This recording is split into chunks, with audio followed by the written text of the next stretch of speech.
తులసీదాస్ గారు చెంబుతో కాసిన నీళ్లు తీసుకొచ్చి రావి చెట్టు మొదట్లో పోసి రావి చెట్టు కింద కూర్చుని తపస్సు చేస్తుండేవారు. ఆ రావి చెట్టు మొదట్లో గంగ నీళ్లు పోస్తుంటే గంగాజలం తగిలిందో ఏమో ఒక బ్రహ్మరాక్షసుడు పైనుంచి కిందకి దిగాడు. బ్రహ్మరాక్షసుడు అంటే ఎవరు అనుకుంటారేమో, వేదం చదువుకుని కూడా దొంగతనాలు లాంటివి చేసి బ్రతికిన వాళ్ళు బ్రహ్మరాక్షసులు అవుతారు. అటువంటి బ్రహ్మరాక్షసుడు క్రిందకి దిగి అన్నాడు, నువ్వు నాకు మహోపకారం చేశావు, ఎప్పటి నుంచో ఈ చెట్టు మీద పడున్నాను. నువ్వు గంగాజలాన్ని తెచ్చి ఈ చెట్టు మొదట్లో పోసినప్పుడు గంగాజల స్పర్శ చేత నా పాపం శమించింది. నేను సాధారణ రూపాన్ని పొందాను. నీకు నేను ప్రత్యుపకారం చెయ్యాలనుకుంటున్నాను. నీవు రామదర్శనం కోసం పరితపిస్తున్నావు. నీకు రామదర్శనం కావాలి అంటే చేయించగలిగిన వారు హనుమ ఒక్కరే. హనుమ రోజు వస్తుంటారు. ఎక్కడికొస్తారో తెలుసా?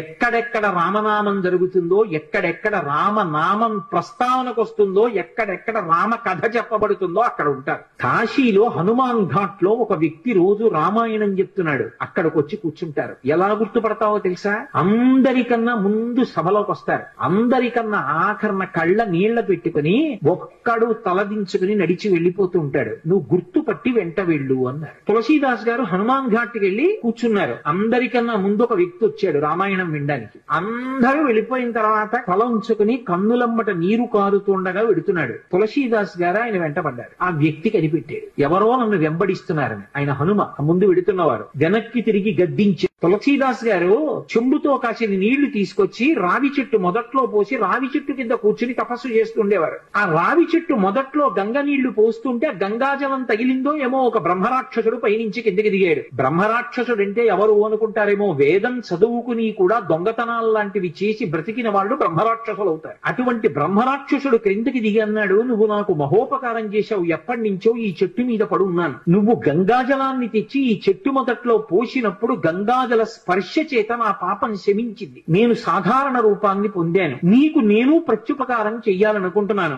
నీవు రామదర్శనం కోసం పరితపిస్తున్నావు. నీకు రామదర్శనం కావాలి అంటే చేయించగలిగిన వారు హనుమ ఒక్కరే. హనుమ రోజు వస్తుంటారు. ఎక్కడికొస్తారో తెలుసా?